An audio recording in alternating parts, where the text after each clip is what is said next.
से भतरा जे बोली तो हर ठोक दे हम कार से। झोला भर के प्यार पैलू अपन ससुरार से, 12 दिन के बाद ऐलू मिले अपना यार से। 8 बजे तेल दो 10 बजे रेल दो,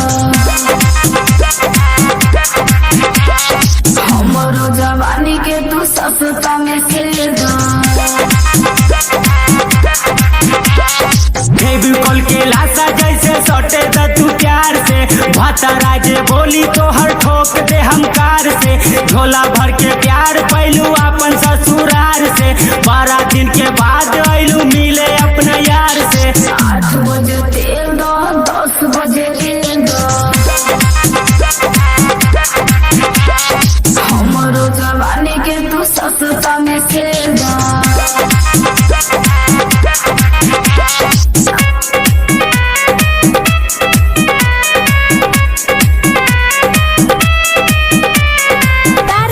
रिकॉर्डिंग स्टूडियो वैशाली।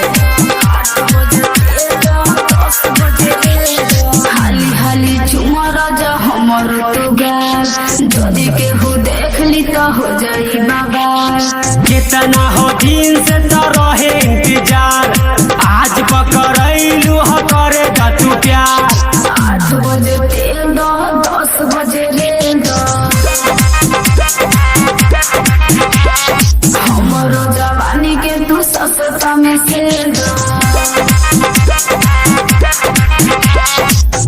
कॉल के लाशा जैसे सटे द तू प्यार से, भतरा जे बोली तो हर ठोक दे हम कार से। झोला भर के प्यार पैलू अपन ससुरार से, 12 दिन के बाद ऐलू मिले अपना यार से। 8 बजे तेल दो 10 बजे रेल दो,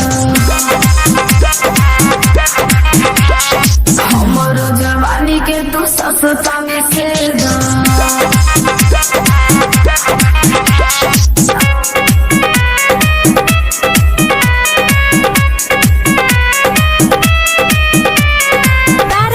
रिकॉर्डिंग स्टूडियो वैशाली। 8 बजे तेल दो 10 बजे रेल दो, कोरिले वादा मिले जाई बहो, रोज हम उठावा चुमाई बहो। हमरा के बात में फंसा बन हो, पर कसबा के बहिया में आ बन हो। 8 बजे तेल दो 10 बजे रेल दो, हमरो जवानी के तू सस्ता में खेल दो। अरे कॉल के लाशा जैसे सटे द तू प्यार से, भतरा जे बोली तो हर ठोक दे हम कार से।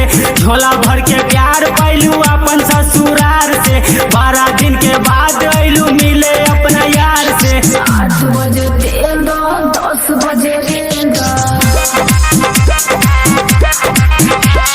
हमरो जवानी के तू सस्ता में खेल दो।